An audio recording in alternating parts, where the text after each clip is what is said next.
What if I told you that everything about your life and your reality are not limited one bit by what you've been told? Okay. What if you thought what was impossible is actually just a matter of a belief shift away in order for you to manifest it? Today, I'm going to share with you how I healed from 5 autoimmune conditions, even after 5 doctors told me that I wouldn't heal. Now, I'm not sharing this with you to impress you. I'm sharing it to expand you as to what is possible for you when you have a deep inner knowing that no matter what anybody's telling you and no matter what your 3D reality is showing you, you know that you're going to manifest your desires. Okay. So, in this video, I'm going to share with you the mindset shift that changed everything for me, how I tapped into the energy of limitless healing, and how you can apply this to any area of life, whether you're trying to heal or you're trying to grow your wealth or expand your reality.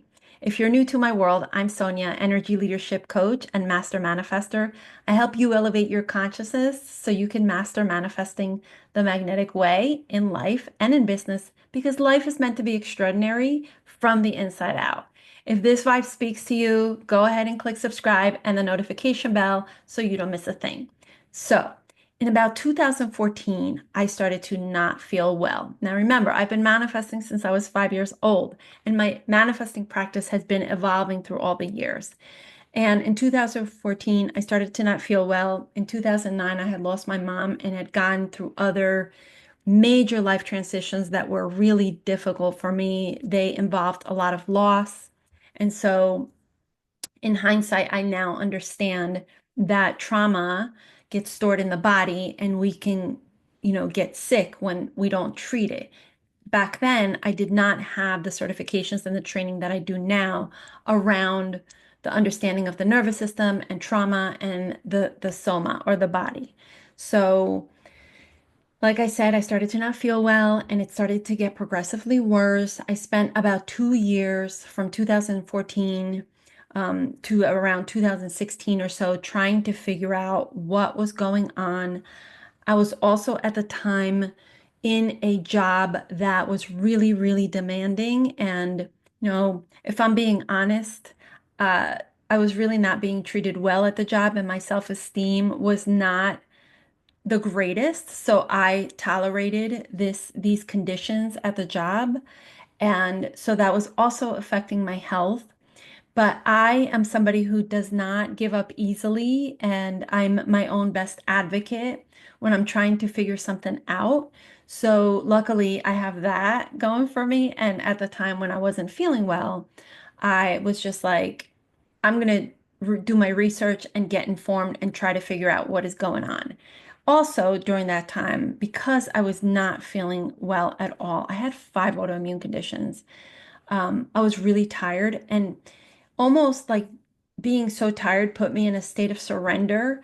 And I'm clairaudient, so I was very open to hearing what was coming through me for my healing. But also, I do have a practice where I connect with source and I ask questions. You've heard me talk about contemplation, and I would contemplate questions like, show me the way to heal. Show me what the next step is. I would ask those kinds of questions and then I would let it go and the answers would come through me. But it took about 2 years for me to start to put the pieces of the puzzle together that were helping me along my journey of healing. But here's what I know to be true.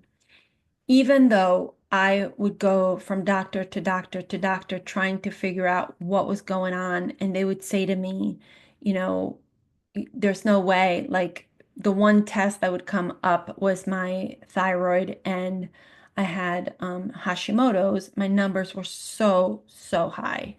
Um, so they would say to me, there's no way that we've ever seen anything like that. Like those high numbers come down.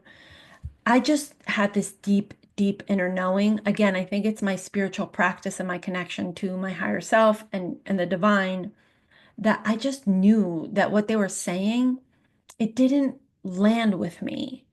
And this is a deeper level of manifestation. If you're familiar with the stages of manifestation that I teach, you can go back. There's a video here that you can watch where I teach the 4 stages. And in stages 3 and 4, it's about you being the conduit, a channel for the manifestations. And that's where I was at during that time. So I wasn't trying to figure out how am I going to heal from my conscious mind. I was just very much surrendered to trusting that I knew, right? The same exact consciousness, the intelligence that created me was also the same exact intelligence that I had within me to find the path of healing. So I just deep inner knowing, it's like almost like a feeling in your body that no matter what the 3D looks like, and no matter what people are telling you, you don't let logic get in the way, and you're just like, I just know I'm going to heal. I don't know how, and I'm not worried about it, but I know it's going to happen. And I would do my due diligence of like I said, contemplating and opening myself up to receiving what the answers were. And slowly but surely, I would start to get what I call downloads. Again, these are stages 3 and 4 of manifesting, which is more of you being a channel to the manifestations. Bashar talks a lot about this. And slowly and surely, every next step began to be revealed to me. And I'm sure that if you look back at your own life, you can see times when your intuition was speaking to you and you manifested something because you paid attention to your intuition. So when I talk about the higher self, when I talk about downloads, I'm really talking about that connection that we have to source, that is our intuition, that speaks to us all the time if we're connected to it. So it started to reveal, the steps started to reveal themselves to me. A lot of the steps that revealed themselves to me were around understanding the mind to body connection. And this is why now I incorporate this into my work and what I do with clients, because the body is the subconscious mind. And the body, especially when we go through traumatic events like I had from 2009 to about 2012, and then they continued. When we go through traumatic events, the chemistry of the hormones that we go through during those traumatic events become stored in the body. And unless we do somatic practices to release those emotions stored in the body, we're going to continue to walk around. No matter how much mindset work we do, we're going to continue to walk around with that energy, and that's the energy we resonate out. But even though I didn't feel well, luckily I have amazing tools and was able to, like I said, I was able to just shut out the noise from well-meaning doctors who were telling me you're not going to heal. And I didn't pay attention to my 3D reality. I just stayed open to my intuition and I followed the guidance that I was getting. And so from 2016 to about 2000, let's say early 18, was when between that time, I found a doctor that took a holistic approach. And he was a functional medicine doctor, and he was open to listening to me. He was also an MD, but he had both. So he was more open to listening to me and what I felt my body needed.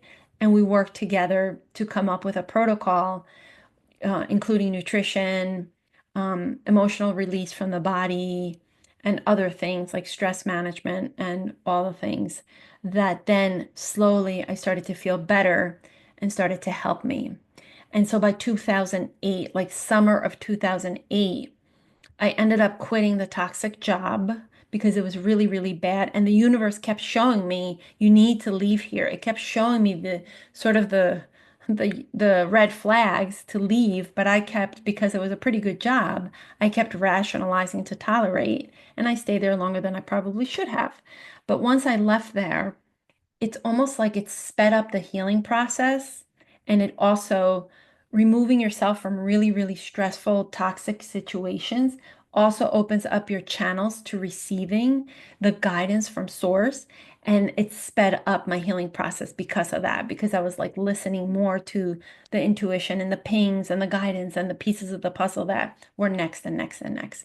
So by the end of summer of 2018, I went back to my regular doctor and I had him run all the tests for all the autoimmune conditions, which is just crazy to even imagine. And he called me with the news that I was, my numbers were within range, especially the Hashimoto's. It was incredible. I still have the paperwork that I look at every so often to remind myself of this miracle that occurred.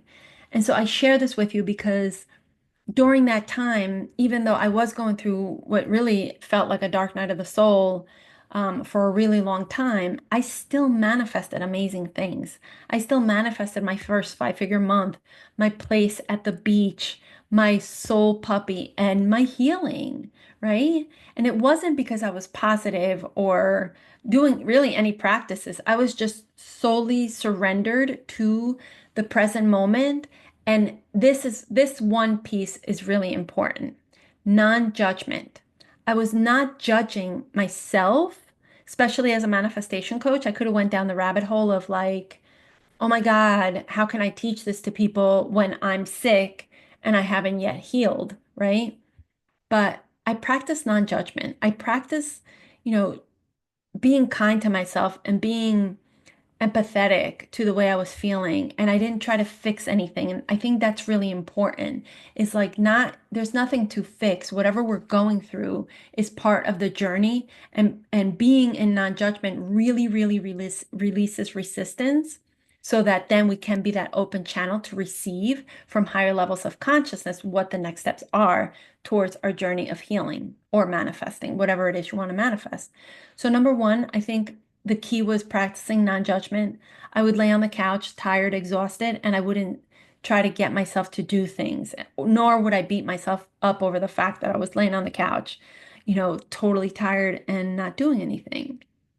So, how do you apply this, right? Number one, like I said, practice not judging your current circumstances if you're going through a difficult time, making sure that you're being, kind to yourself, that you're being caring, that you have self-care practices, and that you treat yourself with all the love during that difficult time, okay?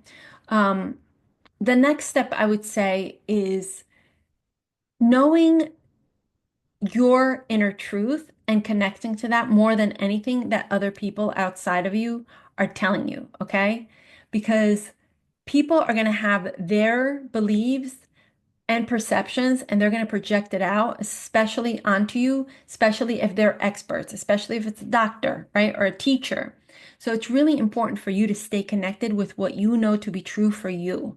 And I think that was a saving grace for me, that even though yes, of course, I respect doctors and I listen to them and I value that they went to medical school, but I still was like, no, I just know what I know, and you can't change my mind.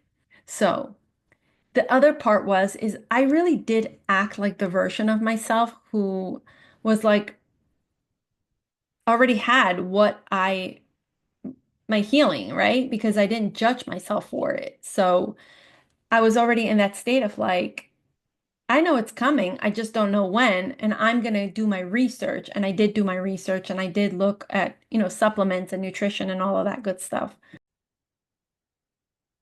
The other step that helped me was I would question, is this really true? When they would say something to me like, no, you can't heal, or anything else um, that was in opposition to what I believe to be true, I would question it within myself to make sure that I didn't anchor to their beliefs and I stayed anchored to mine. So I would ask the question, is this really true? You can use this for yourself. Who decided this is another great question to ask. Like, who decided that this is true? Just because they believe it and it's truth for them, it doesn't mean that it has to be truth for me. Okay. And another one is, what if it isn't this way? What if it gets to be this way? Remember, everything that you put out into the universe, even spoken words, create an energy, a resonance that the universe can deliver to you. So you can, by simply putting out these questions, allow the universe to deliver to you what the answers are, and it will. Okay. The other one that I love to offer is, what if the opposite was true? If they're telling me that I can't heal, what if the opposite was true? Okay, remember, you're also training your own mind away from limiting beliefs and away from limitation towards possibility. Okay, so The other thing to remember is that every truth is just a belief system that somebody created. You all have heard about the 4-minute mile, right? Nobody believed it was possible until somebody broke the record. Every truth is a belief system that somebody created. And if somebody created this belief system, you can change it. Okay. And then lastly is stop saying that you have this condition. Stop saying that you don't have money. Stop saying that you can't find the love of your life. Whatever it is for you, stop saying the negative aspect of it and start saying, this is possible for me. Like if you don't quite believe it yet, like for me, I was like, I know my body's healing right now. I don't know how, but I know it's healing. Okay. So for you, if you're somebody who's maybe like your subconscious isn't quite on board with the fact that you can have that manifestation, you can start saying, what if? What if I can have this? What if this is happening? Okay. And you can start affirming in a way that starts to bridge the gap between where you are and where your manifestation is. So I hope this helped you. This is again your reminder that you are a limitless being, pure consciousness, able to create and co-create anything that you desire as long as you train yourself to remember that you are limitless and everything is available to you. So if this resonated with you, please let me know in the comments. And what belief or limitation are you deciding to release today? Let me know in the comments and I will see you next time. Take care, everybody.